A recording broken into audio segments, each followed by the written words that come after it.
Olá, classe, tudo bem com vocês? Espero que sim. Bom, hoje nós iremos falar sobre o direito do paciente. Mas antes de a gente começar a entrar nesse tema, eu quero avisar para vocês que semana que vem será a nossa prova. Então, assim, a prova será tranquila, vai cair tudo que eu dei até agora em sala de aula, tá? Que eu dei para vocês via online, então estudem, pois vai ser uma prova tranquila, não vai estar muito difícil não. Então, hoje nós iremos falar sobre os direitos do paciente. Vocês, como paciente um dia em um hospital, vocês já chegaram a ver quais são os seus direitos que você tem?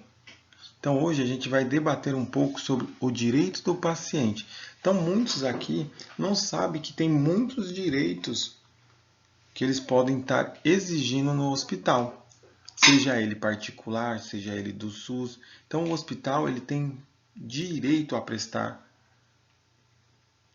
ao paciente. Então aqui a gente vamos ver alguns direitos que vocês têm. Vocês têm bastante. No final, se vocês quiserem, eu coloco mais direitos que você tem. Mas lembrando que alguns desses direitos estão na apostila. Quem quiser ver também lá pode ver, pegar, ligar, comentar, mandar via WhatsApp perguntas. Então aqui a gente vai ver alguns dos direitos dos pacientes. Antes de a gente começar a falar sobre os direitos do paciente, eu quero perguntar para vocês: quem é o maior responsável pelo seu tratamento?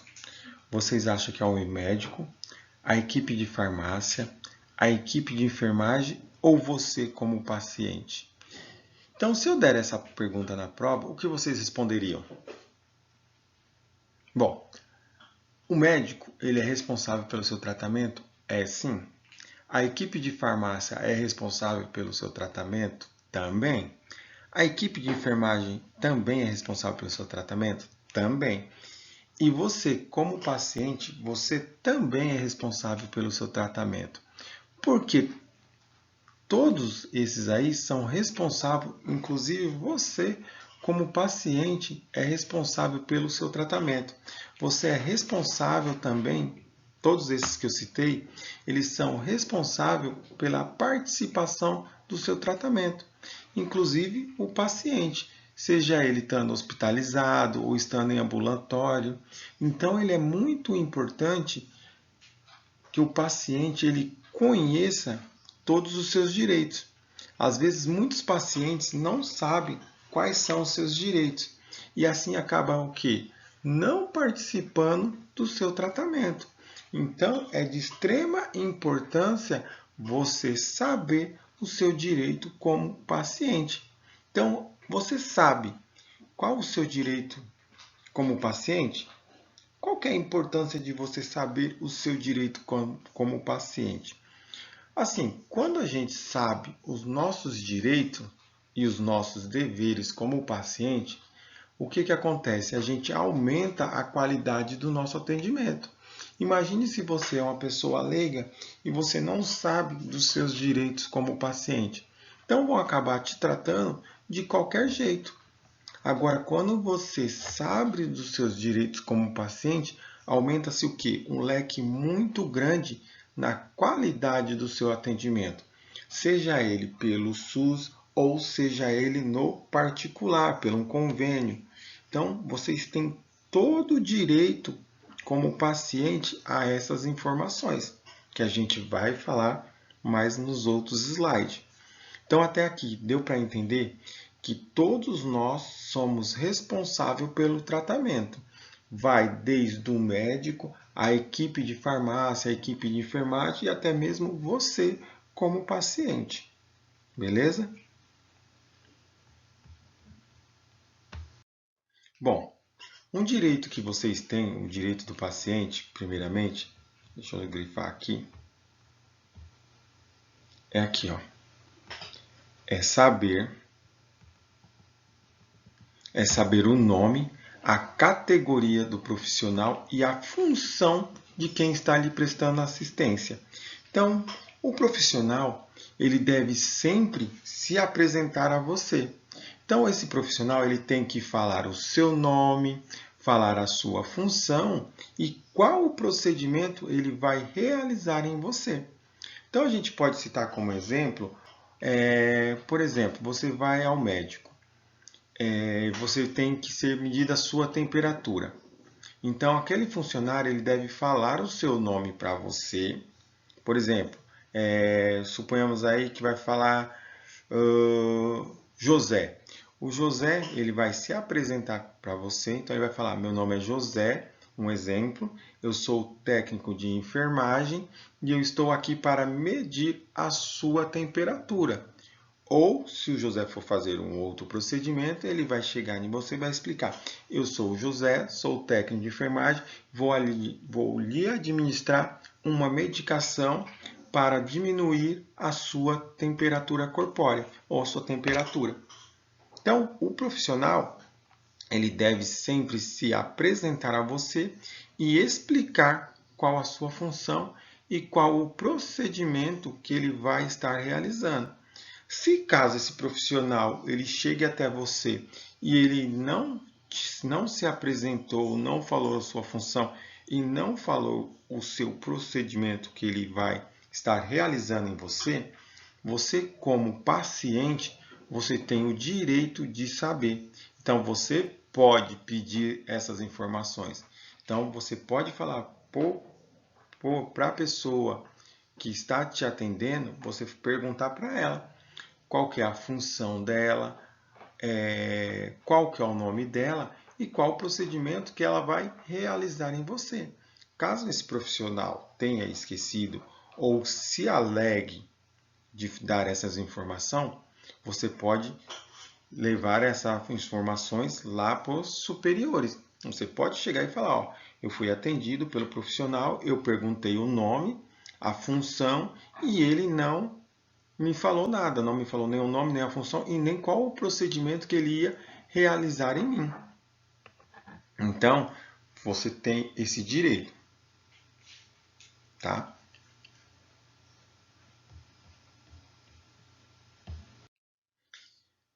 Então, outro direito do paciente é você ter a avaliação, orientação e manejo adequado da dor, que é esse aqui, ó, que a gente está falando.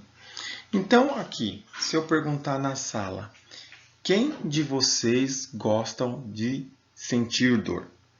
Se eu perguntar aqui, eu acho que muita gente vai levantar a mão e falar que não gosta de sentir dor, correto? Então, o que acontece? A dor que você sente quando você está no ambulatório, ou está hospitalizado, ou está internado, então ela é de extrema importância para a equipe que está lhe atendendo. Por quê?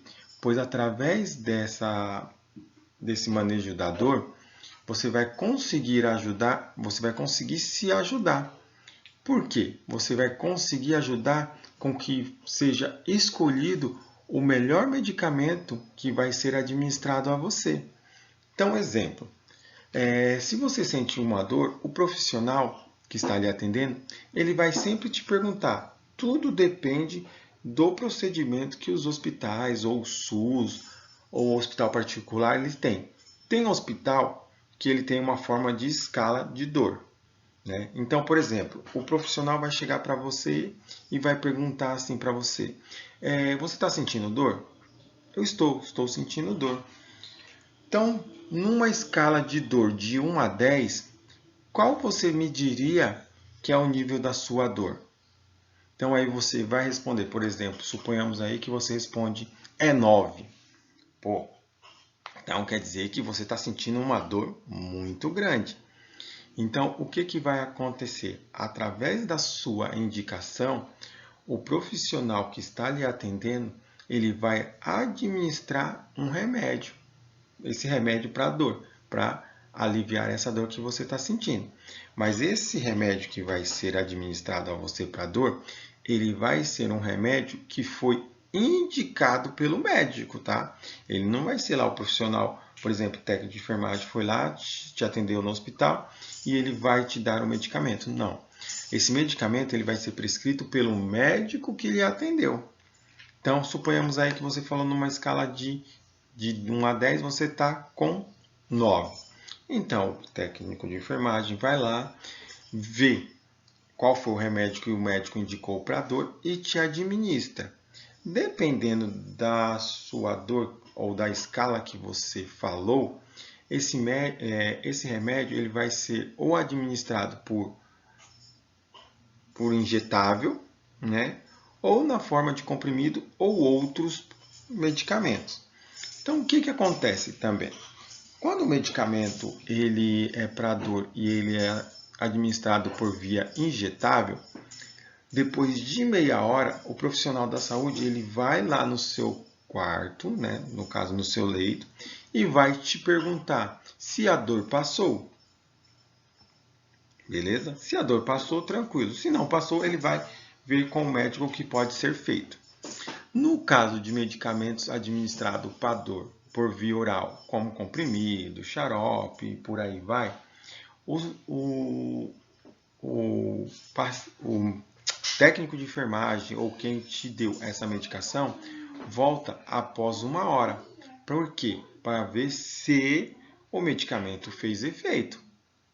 Tá? Então, vocês estão vendo quais são os seus direitos como paciente, que quando você começa a participar do seu tratamento e você começa a ver as possibilidades de que você tem ou os direitos que você tem, você começa a ter um maior,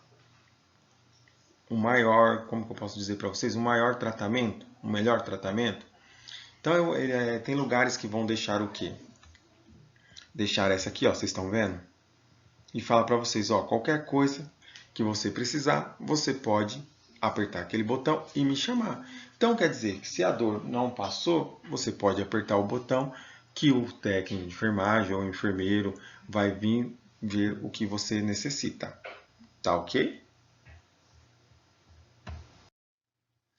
Então, outro direito como paciente vocês têm é de receber proteção e segurança. Aí vocês me perguntam, mas professor, como assim receber proteção e segurança? Então, o que acontece? Um hospital ele é um ambiente muito complexo, que ele vai desde as suas instalações aos seus equipamentos. Então, um ambiente que você não está acostumado a frequentar. Então, por exemplo, é diferente um ambiente hospitalar do ambiente que você vive, que é a sua casa, do ambiente seu de trabalho. Então, no caso do hospital, eles lá têm equipamentos que vocês não estão acostumados muito a ver, ou a ver com frequência, correto? Então, o que pode acontecer? Um exemplo. Se você é um paciente que está com efeito de analgésico ou de algum sedativo, o que vai acontecer? Devido ao efeito desse analgésico ou esse sedativo, vai diminuir a sua consciência, correto? Então você vai ficar o quê? Mais vulnerável. Então, nesse momento, é dever do hospital cuidar da sua segurança, correto? Então imagine que você tomou uma medicação, ou um analgésico, ou um sedativo. Você vai ficar meio grogue. Então o hospital ele tem dever de cuidar da sua segurança. Não só nesses momentos, mas em outros momentos também.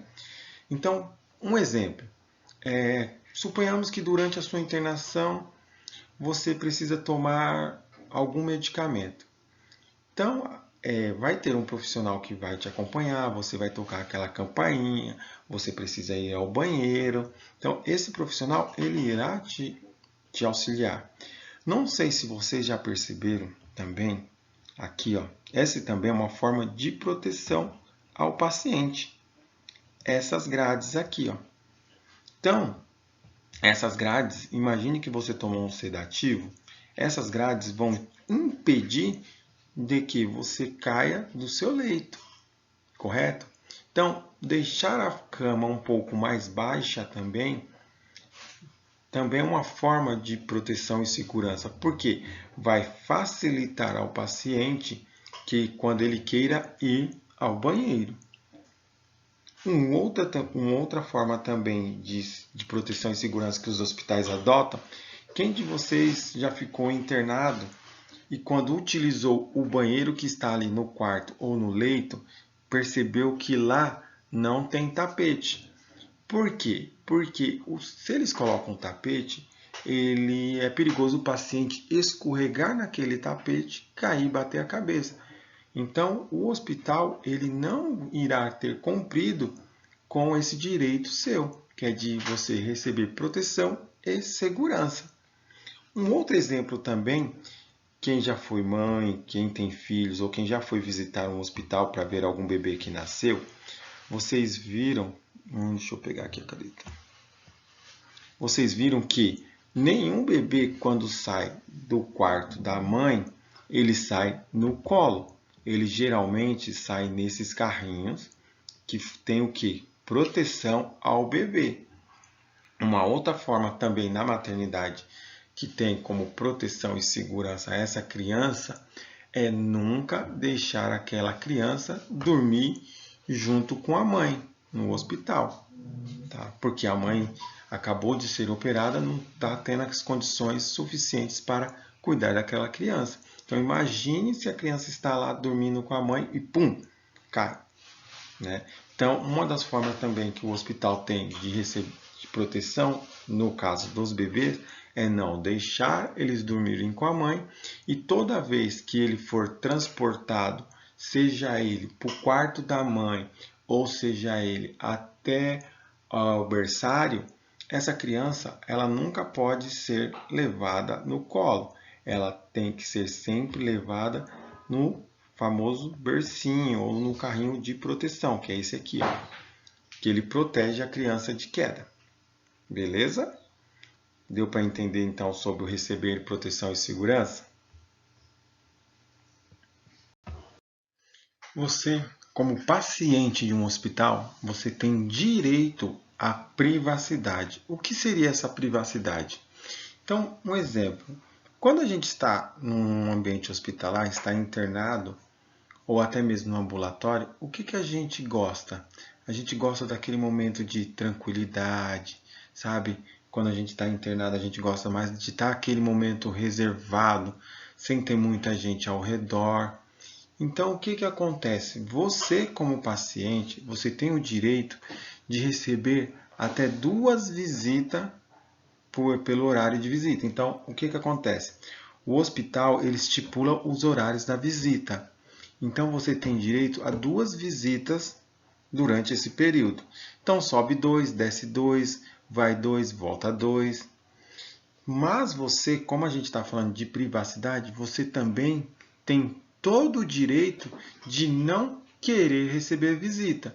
Então, você pode fazer o quê? Você pode solicitar que, quando for o horário de visita, você não quer receber visita naquele determinado horário. Ou você, por exemplo, o hospital tem 3 horários de visita. Você não quer receber visita no primeiro e no segundo. Você só quer receber visita no terceiro. Você pode solicitar isso ao hospital. Tá ok? Também, como um direito de privacidade sua, você pode também restringir as suas visitas. Então, por exemplo, eu não quero que tal determinado da minha família venha me visitar. Então, você pode solicitar ao hospital esse direito. Então, você pode fazer o quê? Você pode pegar, solicitar ao hospital e falar assim, ó, fulano de tal não estará autorizado a entrar para me visitar, para fazer uma visita. Então, você também pode restringir as suas visitas. Você pode colocar apenas as pessoas que você realmente deseja ter a visita. Agora, o que acontece também? Quando o médico ele for realizar uma troca de curativo ou fazer algum procedimento que tenha restrição, o médico ele pode, por exemplo, solicitar aos que estão te visitando, o médico ele pode pedir para que essas pessoas se retirem da sala para que ele possa fazer alguns procedimentos em você. Então o médico ele tem autorização de tirar um pouco essas pessoas da sala para poder fazer algum procedimento em você. Um exemplo como numa troca de curativo. Tá? O médico ele pode chegar e falar, você consegue retirar-se um pouco do leito para eu poder fazer a troca de curativo? Ou, por exemplo, se você se sentiu constrangido e você está no hospital onde precisa ser trocado a fralda do paciente, no caso um adulto, ele pode pedir para que nesse horário não possa ter ninguém, para que ele possa ser trocada a sua fralda. Então, esse é um direito seu, um direito à privacidade, tá ok?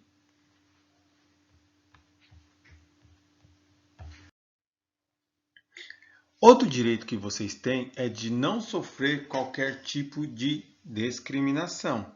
Então, quando você está hospitalizado, está internado, todas as pessoas que ali estão no hospital, ela tem que ser tratada da mesma forma que as outras.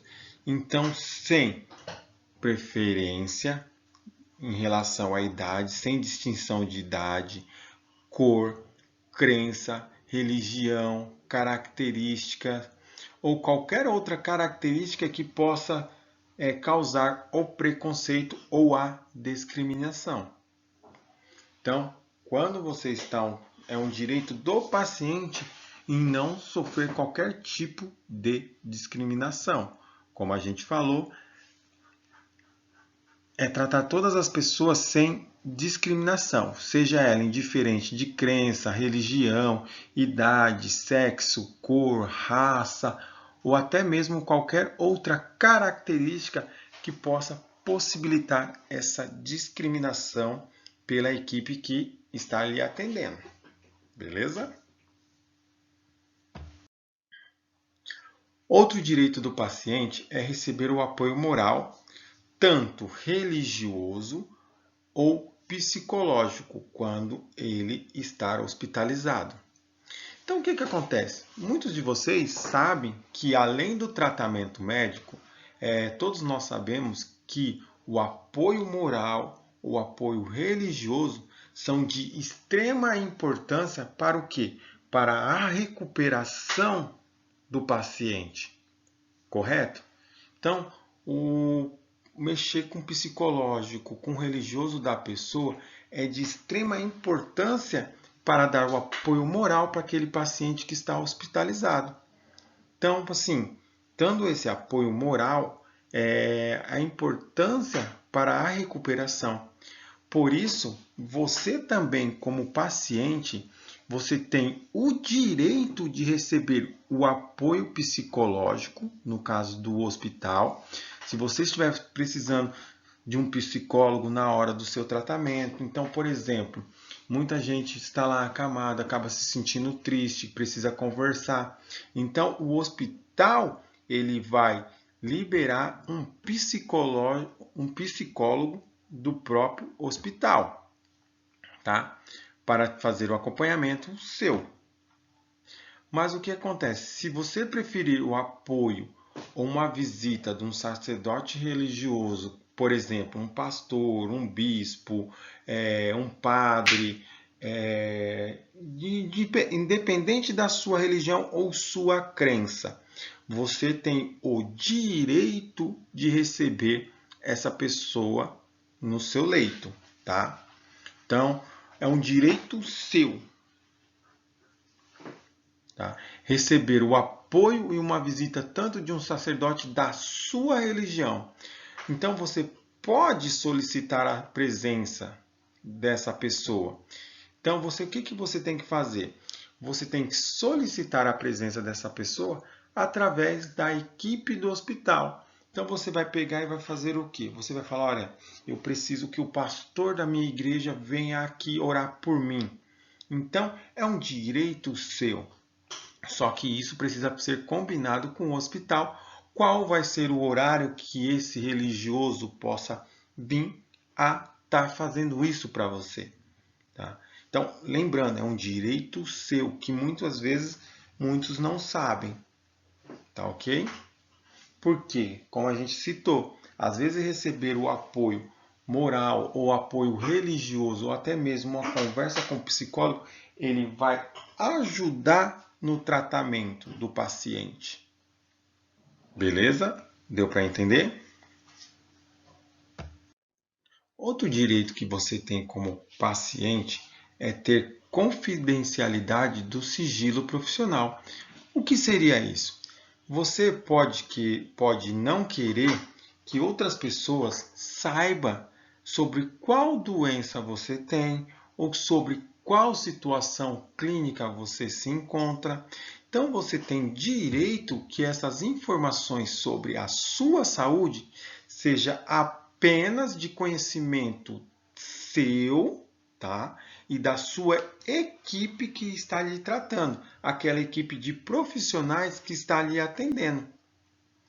E por sua vez, o pessoal que está lhe atendendo, essa equipe que está lhe tratando, ela tem que manter o sigilo total sobre a sua doença ou sobre o seu estado clínico, uma vez que você assinou o contrato de confidencialidade. Então, um exemplo, se você assinou esse contrato de confidencialidade e chega um parente seu querendo informações sobre o seu estado clínico, sobre a sua doença, o que a equipe vai ter que te falar? Ou a pessoa que for perguntada vai ter que falar? Olha, todas as informações já foram passadas para o paciente. Caso você queira mais informações, pode perguntar diretamente ao paciente, pois ele já tem todas as informações sobre o que ele tem e sobre o seu estado clínico. Então, você tem como direito a ter esse contrato de confidencialidade, para que não seja divulgado o que você tem ou o seu quadro clínico. Apenas a equipe de profissionais que lhe tratam vai estar sabendo o que você tem. E mais ninguém vai ter acesso ao seu prontuário. Então, como eu falei, se chegar uma pessoa perguntando e você assinou esse teste de confidencialidade, a equipe de profissionais vai falar isso. Agora, se você assinou o contrato de confidencialidade e um dos profissionais que lhe atendeu divulgar informações suas, você pode entrar com uma ação, pois ele quebrou um direito seu. Ele quebrou o seu direito de confidencialidade, tá? Então, nenhuma pessoa vai ter acesso ao seu prontuário, ao pessoal da sua família, se perguntar do seu estado clínico ou qual doença você tem, eles não são obrigados, eles não vão dar esta informação, devido ao contrato de confidencialidade que você assinou. Beleza?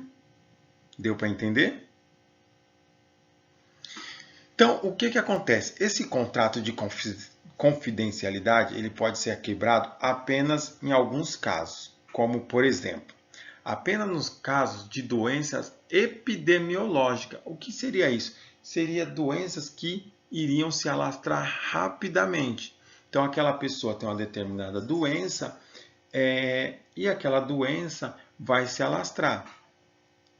Então, o que vai ter que ser feito? A equipe de profissionais vão ter que relatar e notificar aos órgãos públicos sobre aquela doença. Mas o que acontece? O nome do paciente será mantido em confidencialidade. O seu nome não irá ser divulgado. Quer ver um exemplo que pode ter acontecido? Eu não sei se você for pesquisar na internet, se vocês vão conseguir achar. Quem foi a primeira pessoa que contraiu o Covid-19? É uma coisa que se alastrou mundialmente. Mas eu acho, tá? Eu não cheguei a pesquisar, falando com vocês aqui. Eu acho que o nome dessa pessoa não foi divulgado. Apenas a doença foi divulgada, né? No caso do Covid. Mas o nome da pessoa que adquiriu os primeiros sintomas, eu acho que a gente não vai conseguir encontrar. Se conseguir encontrar, é porque não foi assinado o termo de contrato de confidencialidade. Tá ok? Então, por exemplo, se a pessoa está lá, tem HIV, ela pode assinar esse contrato de confidencialidade, citando que não quer que ninguém saiba sobre a sua doença. Beleza? Deu para entender? E por aí vai.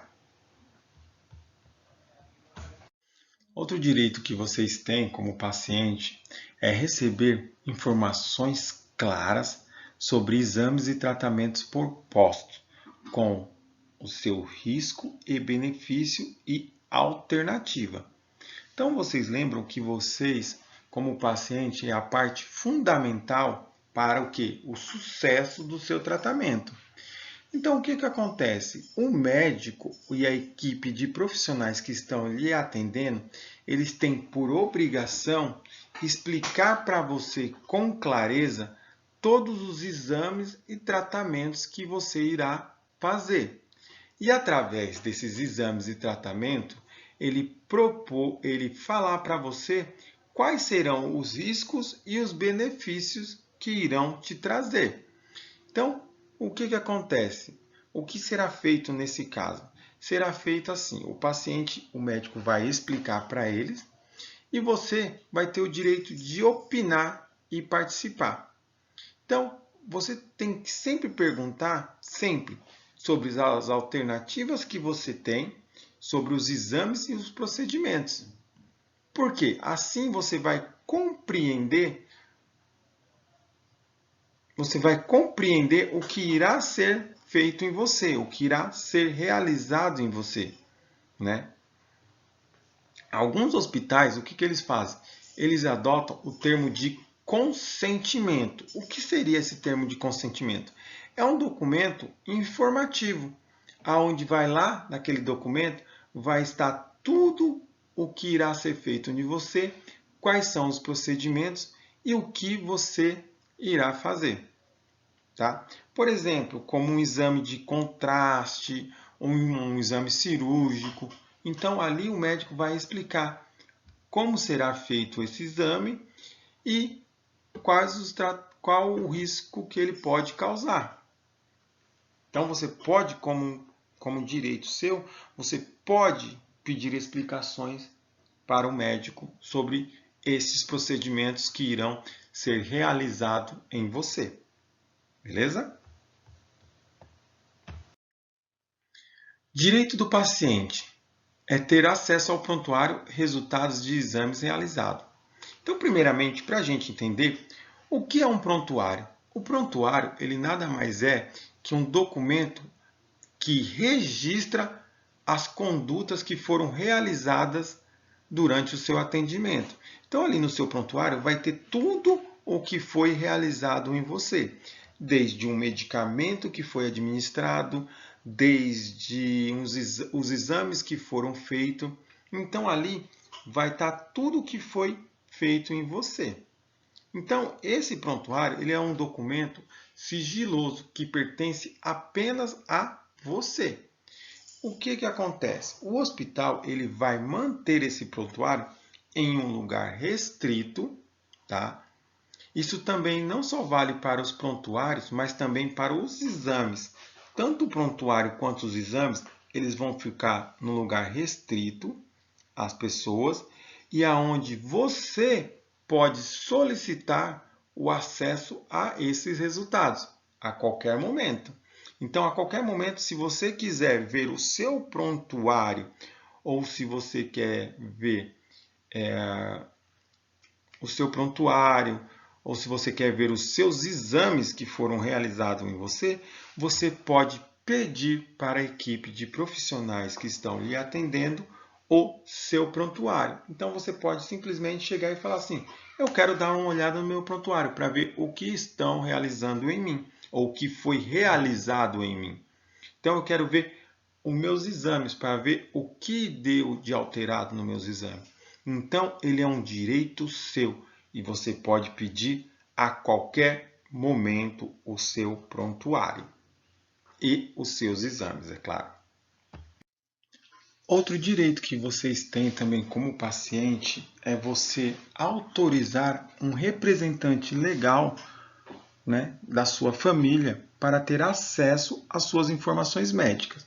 Lembra que você pode restringir, né, o acesso às suas informações, à sua família, mas você também pode escolher um representante legal que esse representante ele vai ter acesso a todas as suas informações sobre a sua doença, sobre o seu tratamento, sobre o seu estado clínico. Então, essa pessoa vai ser o seu representante legal que vai acabar tendo essas informações. Vocês lembram que vocês podem restringir e aqui você também, como direito, você pode escolher um representante para ter essas informações. Mas lembrando, isso significa que não é qualquer pessoa que vai ter acesso. Então, primeiramente, essa pessoa tem que ser de sua confiança e essa pessoa ela tem que ser maior de idade para ter acesso a essas suas informações médicas. Tá ok? Prometo não ser muito longo, tentar deixar o vídeo um pouco mais curto possível para vocês. Bom, também como direito do paciente, vocês têm o direito de recusar procedimentos ou tratamentos, tá ok? Então, quem vai tomar a decisão final sobre a sua saúde vai ser você. Então, você como paciente, você tem que primeiro ouvir a equipe médica e a equipe que está lhe atendendo, né? Essa equipe vai te dar todas as informações sobre o procedimento que você vai ser feito, tá? Mas quem vai decidir vai ser você. Então, por exemplo, vocês podem estar receoso para fazer um determinado exame. Então, você pode pedir para seu médico para não realizar aquele exame. Ou você pode pedir para que o seu médico possa te indicar um outro exame, já que você está receoso de fazer esse procedimento. Um exemplo que aconteceu comigo, tá? Só que aí nos casos foram os meus pais que tomaram essa decisão. Na época eu era pequeno, tudo, meu pai me contando depois, que eu tinha um problema no braço. Eu não sei nem que braço, nem meu pai sabe em que braço que é. Eu tinha um problema num braço que ia precisar fazer uma cirurgia. O que acontece? A equipe que atendeu meu pai, os médicos, tudo, como eu era pequeno naquela época, eu devia ter uns 5, 7 anos. Meus pais eram os responsáveis por mim, porque eu era menor de idade. Então o que aconteceu? Eu precisava fazer uma cirurgia no braço. Só que o médico ele explicou para o meu pai os riscos que teria de eu fazer aquela cirurgia e explicou para ele os pós e os contras. O que foi explicado para o meu pai? Foi explicado para o meu pai que a cirurgia era de risco, né? Ele poderia fazer essa cirurgia e o meu braço poderia melhorar. Como? O meu pai ele poderia fazer a cirurgia e meu braço apresentar piorar o defeito, um exemplo, né?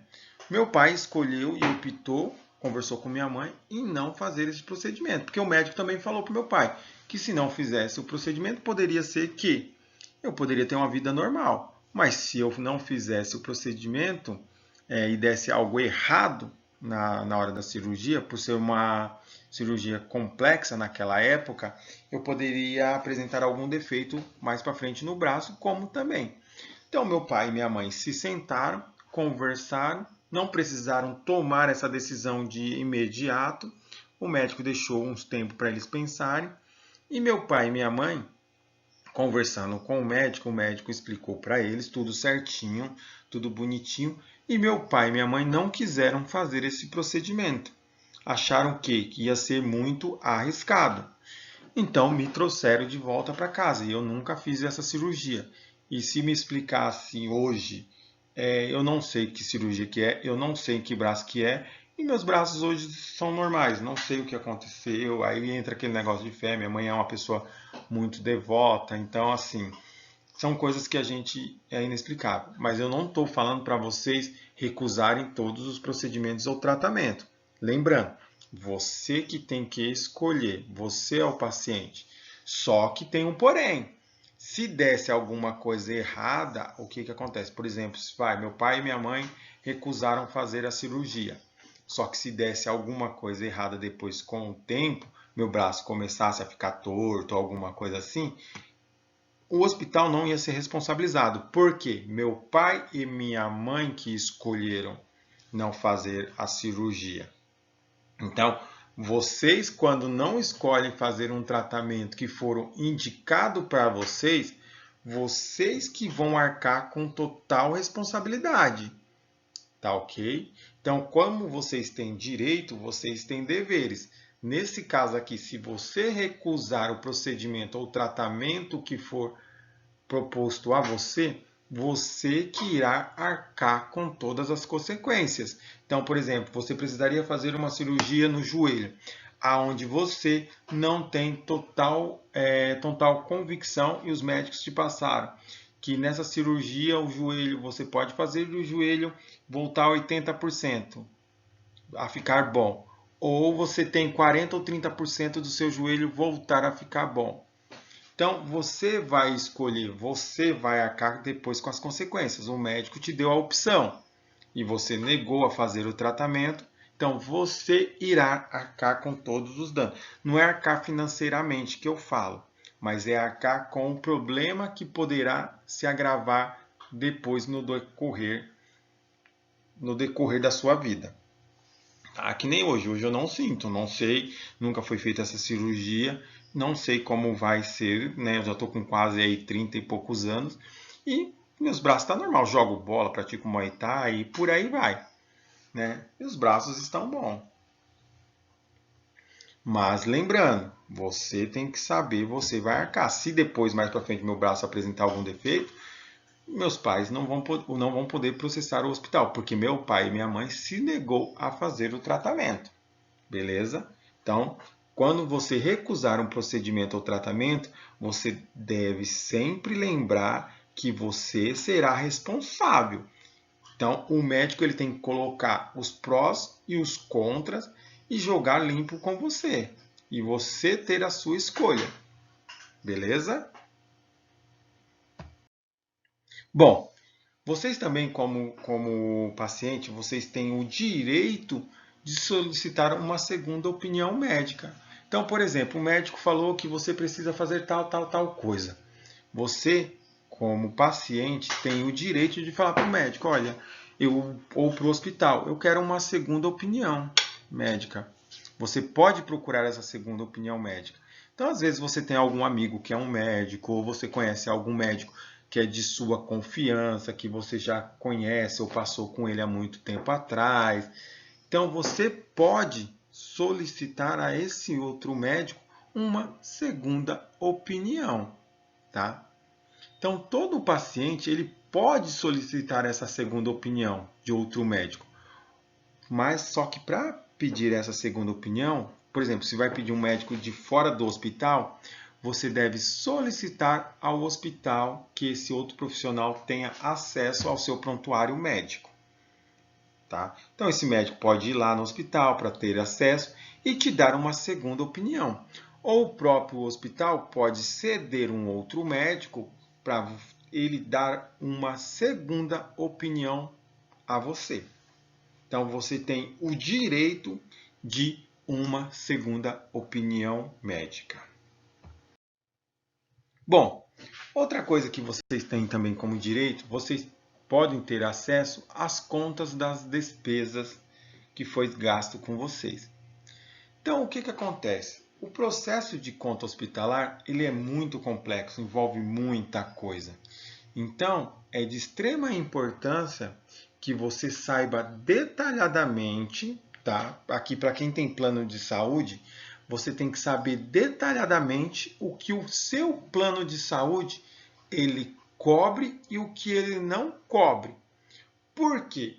Porque o que o seu plano de saúde não cobre será cobrado do paciente.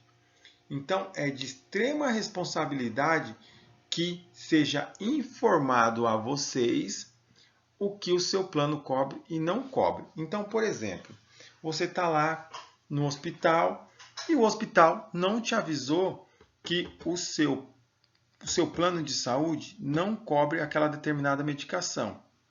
E o hospital te aplicou, mas não te avisou que o seu plano de saúde não cobre. Então, o que acontece? Nesse caso aqui, o hospital que vai arcar com o prejuízo. Então, o hospital não vai poder cobrar de vocês, porque não foi falado para vocês. Agora, no caso, uma pessoa do hospital foi lá e falou, olha, lembrando que é do plano de saúde, porque se fosse pelo SUS, o SUS não pode cobrar nada que for gasto com vocês. O SUS ele pode mandar uma conta para você ver o procedimento e o que foi gasto com você. Isso o SUS pode fazer. Meu pai fez uma cirurgia e depois de um tempo chegou uma conta apenas para meu pai verificar o que foi gasto com ele. Porque também eles mandam, porque se tiver alguma coisa ali acima e o paciente vê que não fez aquele tratamento e está cobrando, ele pode informar os órgãos responsáveis para notificar aquele hospital, porque estão fazendo cobranças indevida do SUS. Porque às vezes o SUS ele é regido por um outro hospital. Exemplo, o Hospital Geral de Carapicuíba, antigamente, eu não sei agora, quem controlava ele era o São Camilo, né, que é um hospital particular. Mas o São Camilo ele era responsável pelo Hospital Geral do SUS. Então, numa dessa tem alguma coisa cobrando algo, o paciente tem que informar que aquele tratamento não foi feito nele para que os órgãos possam cobrar, no caso aí a gerência que foi o São Camilo, que aquele procedimento não foi feito e devolver o dinheiro para os cofres públicos, tá ok? Agora, no caso do plano de saúde, o plano de saúde ele tem que informar a você sobre o que foi gasto com você. Então, por exemplo, quando você chega lá, como eu expliquei, se o plano de saúde tem um medicamento que o seu plano de saúde não cobre e o hospital aplicou em você e não lhe informou, o hospital irá arcar com tudo. Agora, se tem um determinado procedimento ou um determinado medicamento que o seu plano de saúde não cobre, a equipe tem que explicar para você que aquele medicamento você iria necessitar e que o seu convênio ou seu plano de saúde não cobre aquela medicação. Então, eles têm que informar isso a vocês e têm que informar o valor que será cobrado desta medicação ou desse exame ou desse procedimento que o seu plano de saúde não cobre. Porque aí vai de você optar por fazer ele ou não, tá? Então, você tem o direito de acesso às suas contas e despesas quando você tem um plano de saúde. Quando você não tem, o SUS ele arca com tudo. Ele só vai te mandar, como eu expliquei, as contas para vocês. Então, gente, para a gente finalizar um pouco sobre esses direitos do paciente, espero que tenha ficado claro na cabeça de vocês sobre os direitos que vocês têm. É claro que além dos direitos, nós teremos os deveres, tá ok? Mas assim, os deveres eu vou ver para vocês se eu passo na próxima aula. Só lembrando, as aulas vão até dia 23 de janeiro. Semana que vem é nossa prova, tá ok? O que mais eu teria para falar para vocês? Semana que vem é a nossa prova. Espero que todos estejam preparados. A prova vai ser uma prova tranquila. Não precisa ficar esquentando a cabeça, mas vai ser uma prova mais tranquila. Tá ok? Ficou claro quais são os direitos que vocês têm? É claro que vocês têm muito mais direito. Então, assim, se eu fosse falar de todos os direitos que você tem aqui, a gente ia demorar horas. Na apostila eu tirei assim o que seria mais principal para vocês. Mas na apostila de vocês tem lá todos os direitos, uma grande maioria dos direitos que você tem. Então vai ter muitos direitos que vai englobar no que eu acabei de citar para vocês. Tá? Então tem muitos direitos lá que vão acabar sendo repetidos e que vai acabar englobando no que eu falei. Se caso ficou alguma dúvida, eu peço para vocês me mandarem um WhatsApp, me chamar e a gente irá conversar. Eu ainda hoje vou tentar mandar mais um tema para vocês sobre os direitos de pacientes que estão em situações terminais. Se caso não der para eu enviar hoje, eu prometo enviar na próxima aula, depois da prova. Então, a gente dá a prova e eu vou falar um pouco sobre os direitos de pacientes terminais. Aí vocês podem assistir em um outro dia, tudo bem? Gente, não esqueçam de fazer os IADs, pois daqui a pouco irão se encerrar. Se eu não me engano, vai até o dia 15 de dezembro ou até o dia 20. Não esqueçam de fazer os IADs. Eu percebi que no outro semestre, muitos deixaram de fazer o IAD. Tá? Não deixe para a última hora. Tiver alguma dúvida sobre os IAD, pode me chamar que eu ajudo ao acesso. Gente, ficou claro um pouco dos direitos que vocês têm como paciente? Espero que sim. Caso não tenha ficado claro, podem me chamar que eu irei tirar essas dúvidas de vocês. Então, desde já agradeço a todos e espero que tenha um bom aproveitamento dessa aula. Muito obrigado.